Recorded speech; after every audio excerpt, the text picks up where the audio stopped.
We're going to go ahead and start up here in the front. It does have a hookup light for hooking up at nighttime. It does have the up and down button for taking it on or off the vehicle. But there is also a manual way that you can come through the top and manually crank that jack up or down, either way you need to go with it, if it won't work off the switches.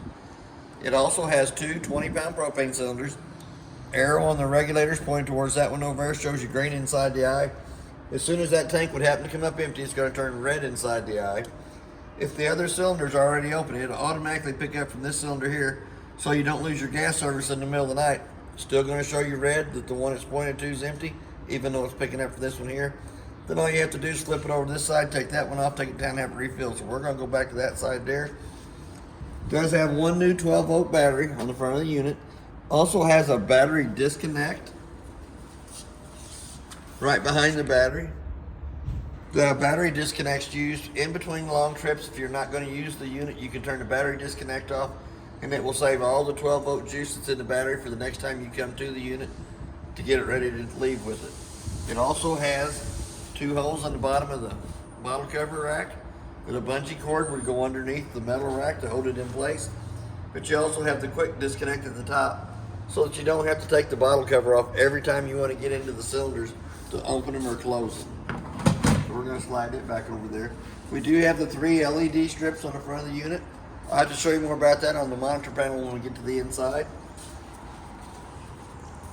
It does have a generator that has a start outside and inside of the unit. We can start it from out here or inside in the master bedroom. It does have the bug screen over the exhaust tube, keep critters from going up in it. And on our stabilizer jacks, on the off door side, there is a place that you can manually crank them jacks up or down. Any reason they won't work on their own off the switch, there is a manual way to crank them up and down. We're going to go to the Suburban on-demand water heater next. It has to be in the eye position for it to work with the controls on the inside. And sometimes when you go to close it, you kind of have to line up the rubber stop there. We're going to go down to our dump station. The black 3-inch termination valve in the front is for the toilet water only.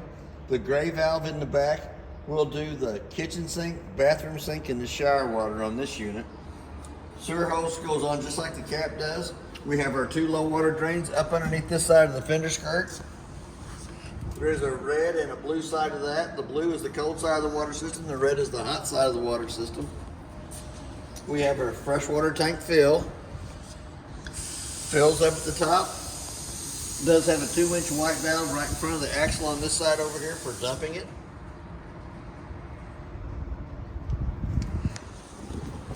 Then we're going to come back up. We do have a park cable hookup and a satellite hookup on the off-door side. We have a black tank flush right down below that, so that while we got our holding tanks emptied, we can hook a water hose and regulator to this connection, turn water pressure onto it, has a little aerator on the inside of the black tank that spins around, helps clean more of the debris out of the black tank only. 50 amp power cord goes on, makes a quarter of a turn, tighten up the black knob here. We also have a port sprayer that you can have water to the outside of the unit if you wanted. It's just cold water on this side over here. And right down below that is our city water connect that you can hook to with a water hose and regulator and never have to fill the fresh tank off of it. Work right off the water pressure going to that hose. Our furnace is next. It's going to suck cold air at the top, hot air at the bottom. I always suggest putting a mud dauber screen over the outside of the furnace for the simple fact once it's been lit on propane, for some reason mud daubers love that smell. They go right to that. They build their little dirt nest on the inside, which causes your furnace to cycle improperly. The lug nuts on the trailer have been torqued at 100 foot-pounds. The tires are air ducted pressure, which is 80 pounds on the side of the tire cold. We also have a stove vent on the outside that has 2 little tabs at the bottom. Has to be lifted up, allows that flapper to flap. But in travel, you'll want to push those back down, lock them into place for traveling down the highways. We also have a fuel cell on this side over here that you can put unleaded gas in to run the generator or the toys. It has a dispensary on the other side. The round hole in the radius metal here is for the handle to go in that will manually crank your spare tire down in the back. It does have 2 vents on the trailer, one on this corner over here and one to the front side. On the front side, I'll show you more about them when we get to the inside. We're gonna go ahead and lay the tailgate down. So we're gonna lift the lock up, pull the handle up, slide it over to the side. It is spring assisted at the bottom, so you don't have to worry about it crashing down on top of you. We're gonna pull it over. We're gonna grab a hold of the handle. It's got a handle on both sides. What I do is I grab a hold of the handle and I kind of walk it backwards as it comes out. And it is spring assisted.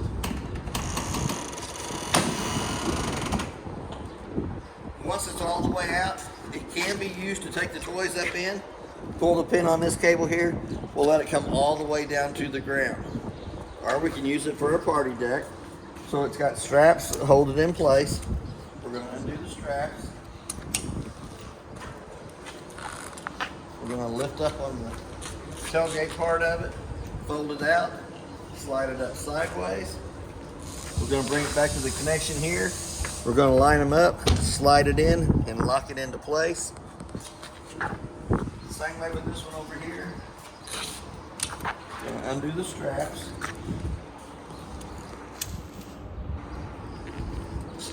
Going to fold the tailgate out. Bring it over to the side, lift it up. Bring this back in. We're going to line that up. Lock it in place. Does have a little locking mechanism up here at the top. Does have the two screens on either side that go to the frame of the doorway to keep critters from coming in and out, or little kids.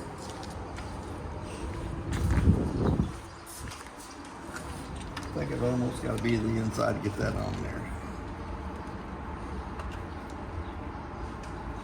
But it keeps anything from coming out from the inside. We're going to slide it back over.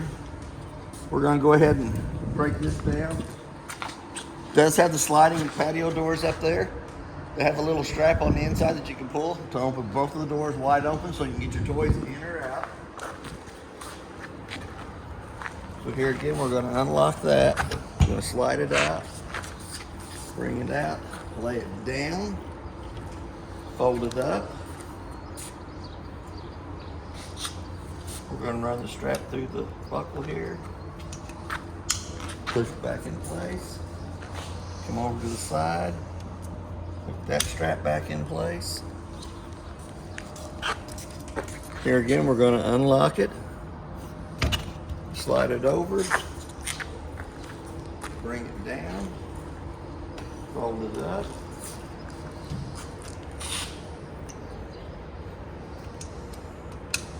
Flip it into place. Here again, if you wanted to use it for a ramp, all you have to do is unpin it here, take the cable out, let it fall all the way down to the ground, and it can be used for a ramp, taking your toys in or out. Here again, we're going to lift up on it, and kind of walk it back up. And it is spring assisted. Slide it over, lock it down. You might want to put a padlock on them too whenever you're using it, having your toys in it. Clip, pin, something. As we start down this side here, the first connection is the electric switch for the jacks for stabilizing. And they are stabilizer jacks only. They won't level from side to side. They come down one at a time until they hit the ground. The second one will come down until it hits the ground, and just put a little pressure on them. They are just used for stabilizing the unit.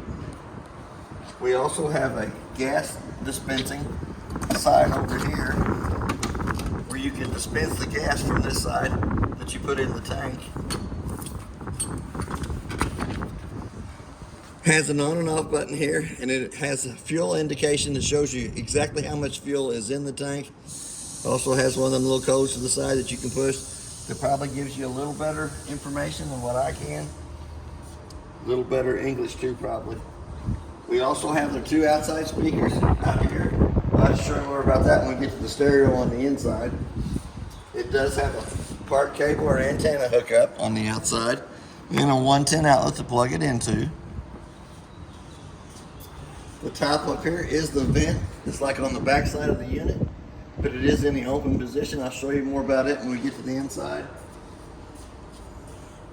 We're going to skip right by the door for right now. It does have another button up here for the electric stabilizer jacks that runs the jacks up and down. We're going to come up to the very front compartment. There's two manual crank handles, the one for the stabilizer jacks. There's one for the spare tire to bring it up and down. It is also prepped for an inverter. It has a two-way light that comes on its motion sensor. They're on 24/7. The little red key right down below that is your solar panel disconnect.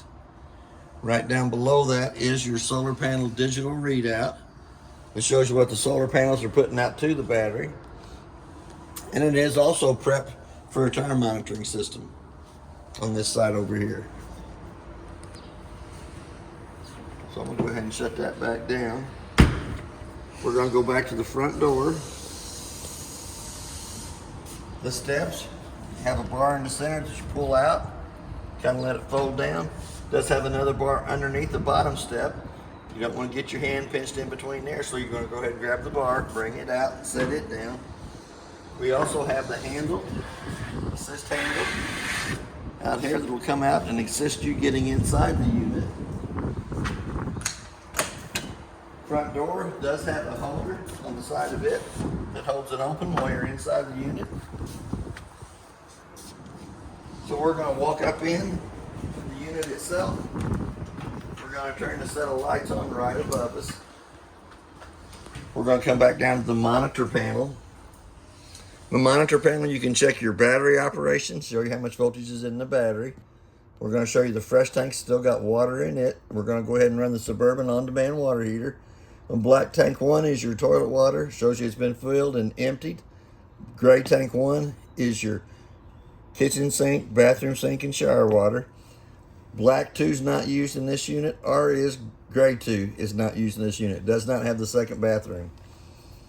So we're going to go over to the blue buttons right to the side. The very first one turns the pump on between the freshwater tank and the faucets. We have our set of cap lights down below it that turns the 3 LED strips on the front cap on. We have a porch light. We also have a set of awning lights and 3 auxiliary buttons. One of the auxiliary buttons turns the set of red lights underneath the unit on. The one at the top turns the front LED light underneath the unit. And this one here turns the one above the bunks on. Right down below it, we have a slide room switch for running the slide room in or out. We also have an awning switch that runs the awning in and out. We're going to extend that awning out as far as we can. I don't think we can get it all the way out because of the other trailer.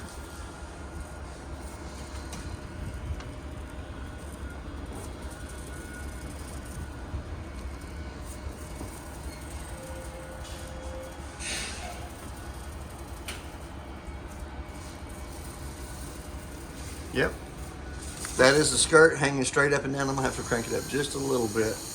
But on each one of the arms, there is a pinch point that you can pull down against to change the pitch of the awning to the back or the front, either way you want to go with it. Or you can pull both of them down. That gives the canvas more of a slant to let the mist and sprinkle of rain coming off the top of it. So here again, we're going to come back to that. We're going to run that back up. Don't want the wind to catch it while we're finishing the video. And it just takes a minute's time to push the button to put it up or to run it out, either way you want to go with it.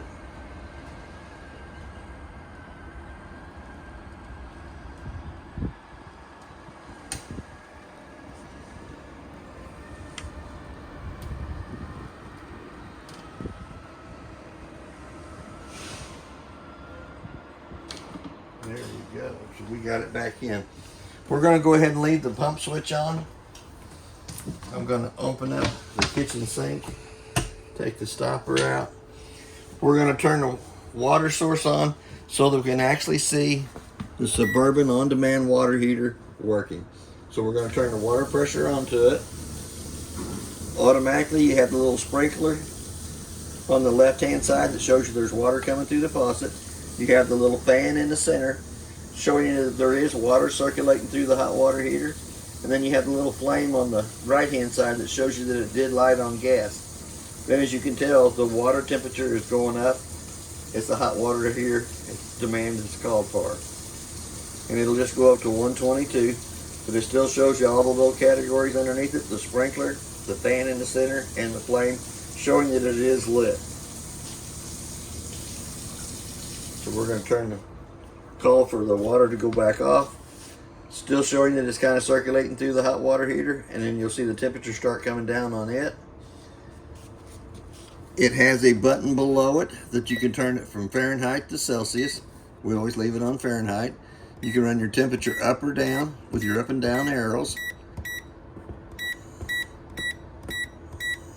And then it has the on and off button for the inside connection.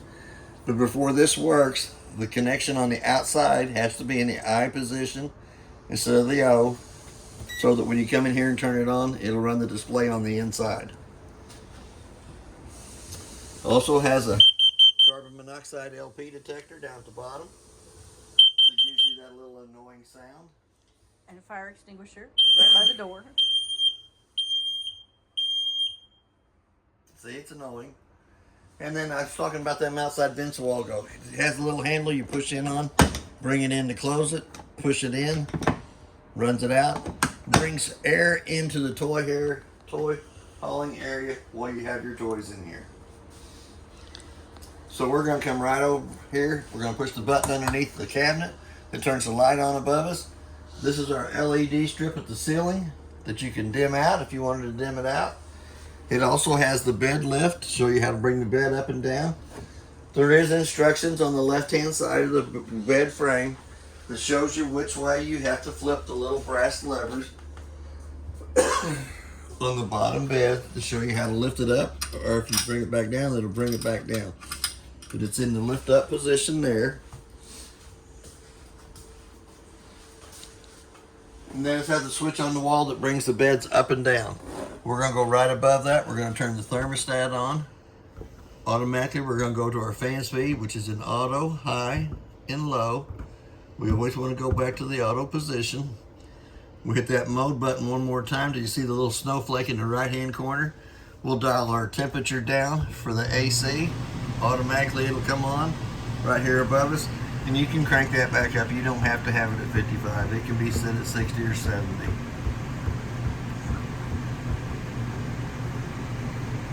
In the auto position, it will bring the room down to the temperature that it's set to. Automatically, it'll kick off. Once it gets 5 degrees above that, it will come back on, since it is in the auto position, and kick the AC back on and bring it down to whatever temperature you have it set to. Here again, we're going to hit that mode button one more time. You can also do the furnace. I'm going to turn it off real quick, but you'll dial your temperature up for your furnace. Hit that mode button one more time and you'll see off in the lower right hand corner. And they can get switched from Fahrenheit to Celsius. All you have to do is hold the up and down buttons at the same time and you'll see the little icon at the side turn back to Fahrenheit. And back to the beds for just a second. We're going to attach a video that shows you exactly how to run the beds. Sure. So, here again, we got two remotes. We got the bigger remote for the TV that turns the TV on. It brings that little screen up there. We're going to use our up and down arrows. We're going to bring it back up to where it says live TV and hit the center button on it. Brings it back to the TV station that is 80 miles away from here. That's working with the booster that's in behind it and the antenna up on top. You can still get the 2, 4, and 5s on it. So I'm going to turn it back off. I think I got 27 channels altogether, which is not too bad, working off the antenna on top of the unit and the power booster in behind it. The little remote is for the stereo. And on the stereo, it has inside and outside speakers. Let's get it onto a radio. Blake Shelton on the board. Bring the tunes down. I don't know who listened to it that loud, but here again, it does have the zones 1 and 2 speakers. Zone 1 is off, which is your outside, so we're going to turn it back on. We're going to turn zone 2 off, which is your inside speakers, and then we're going to dial that volume back up so you can hear the outside speakers playing. So there again, we're going to turn the volume back down. We're going to come back in. We're going to turn zone 2 back on. And they're marked 1 and 2. So I'm going to go ahead and hit the off button on it. It goes by the standby mode. We're going to come down to the breaker box. The breakers are marked from the left-hand side, exactly what they are, all the way through. You have your 12-volt car fuses from the top to the bottom, and it does give you 2 spots at the bottom that are empty, in case you wanted to add another 12-volt item to the unit. And on them 12-volt fuses, there is a little red light to the right-hand side. Anytime one of those fuses are blown, that little red light will come on, indicating that the fuse that's beside it is blown, and can also be seen through the tinted window here in the front. While I'm down here, we do have the brown vent on the cabinet that brings heat into the kitchen and living room area. We have the round white vents in the ceiling that brings the AC through the unit. We do have a sink cover that gives you more countertop space. Pretty good sized cabinets underneath it. And off to the right hand or left hand side, it also has a 110 outlet on either side of the kitchen sink, right and left. Pretty good sized cabinet space up above it for lots of good snacks. We're going to come over here. We do have a light that we have to be turned on by hand. We still have the cabinet space up to the top. That is also where your microwave convection oven plugs into. Top drawer can't be used for anything other than silverware, so we're going to go right down to the second one. There is 2 sets of keys to the unit, and it's what I call a key-alike system. It has 1 key that does your door, lock, and deadbolt. Also does your outside compartments. All the rest of the paperwork that was in the unit is in the red bag right here. Can't put it in the top drawer because of the silverware thing, so I'm going to slide it right back down into the bottom. Still has a pretty good sized cabinet space for Trailerat objects up on the right hand side. We're going to come back up to the microwave. Really about all I can tell you about the microwave is I did warm my lunch up in it yesterday. I did warm my coffee up in. It does have a clock button. Let's say it's 11:30. Punch in the time, hit the clock button again till the 2 center eyes is solid. The only reason I set the time on the microwave is I can tell if it's lost 110 power coming to the unit, if it doesn't have the proper time when I come back to it. Usually here at the store it's because somebody's unplugged my trailer and plugged their trailer back in. But it'll also tell you if you've lost power due to the weather, so that when you come back in you can check your refrigerator for your food service too.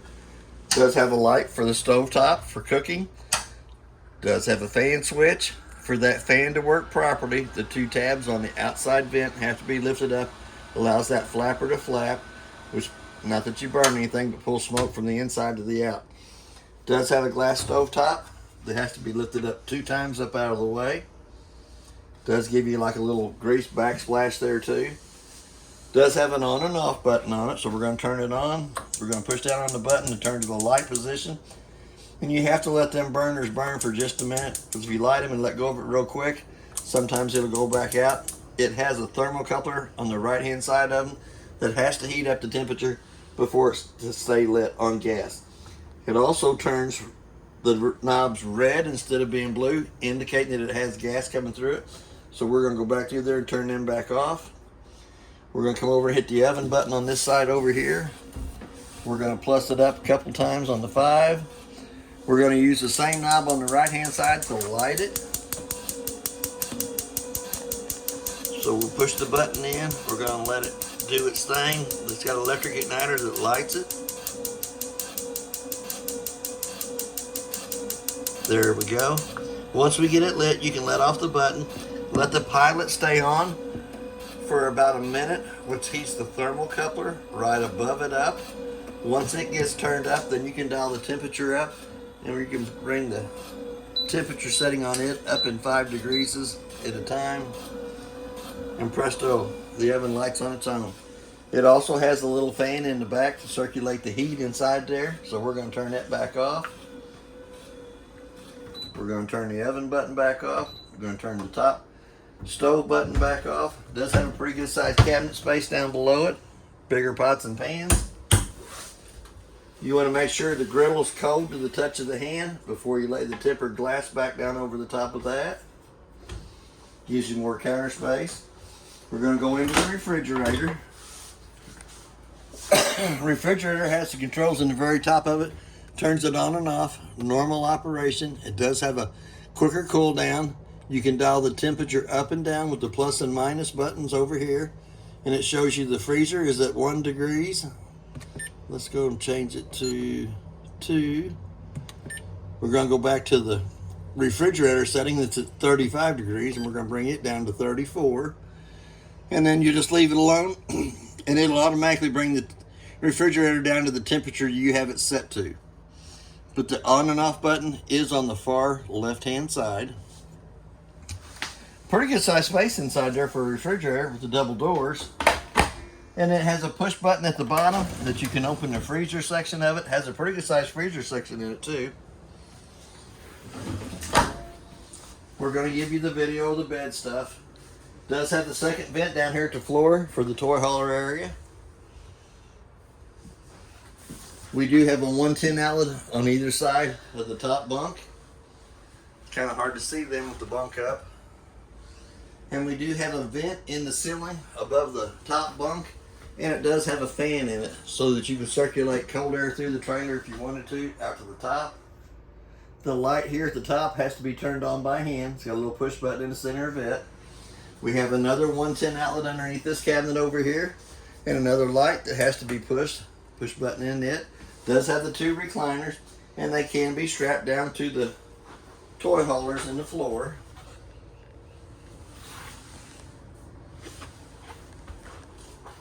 So here again, we're going to go to the master bathroom.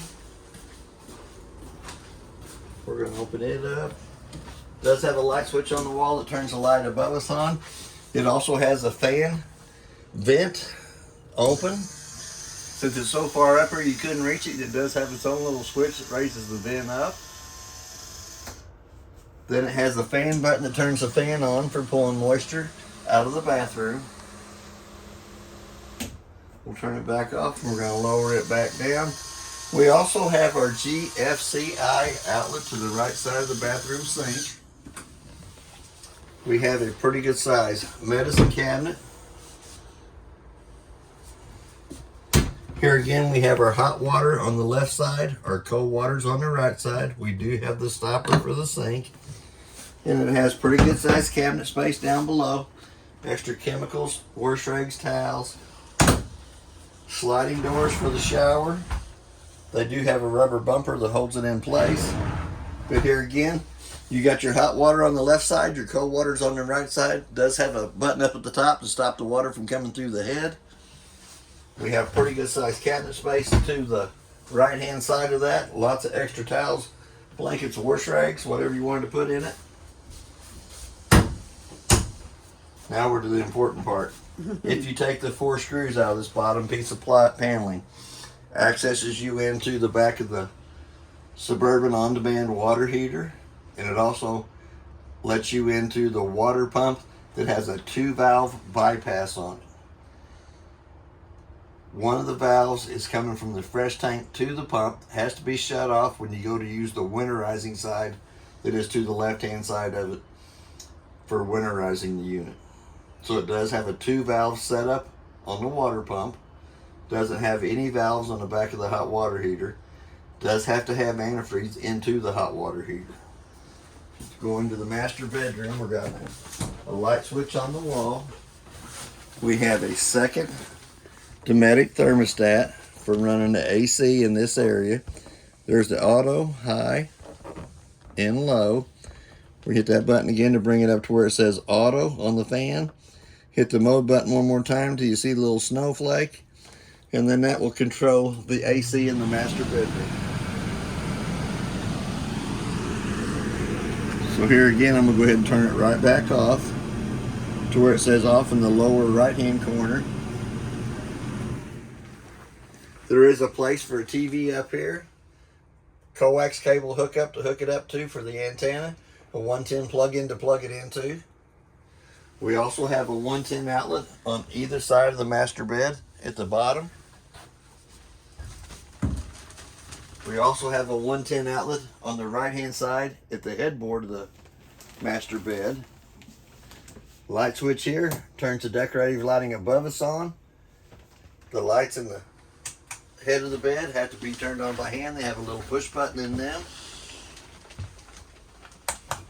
There is also a USB port connection right dead center of the middle of the cabinet space here. And we also have our generator on and off switch on the left hand side.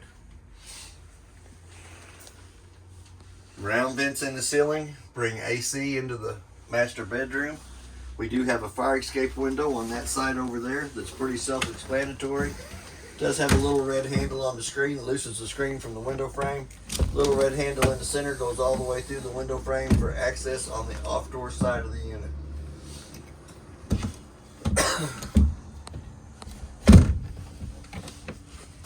And then there is a little bit of storage up underneath the bed. Got a little shelf in here, pretty good sized shoe rack underneath. Not shoe rack, but a place to hide your shoes if you wanted to.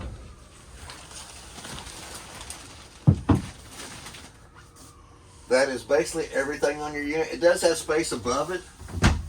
And does have a closet on each side for hanging clothes.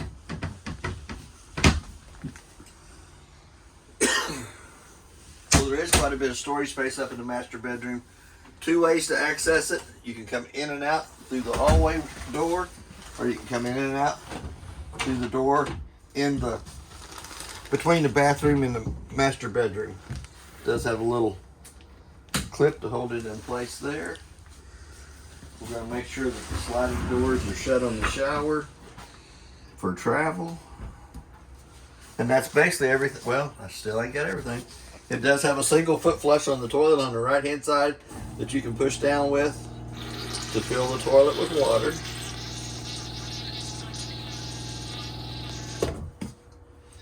Then there, push all the way down, fills and dumps through the bottom. I thought that's what you meant when you said most important. Most important, yeah, that is the most important too.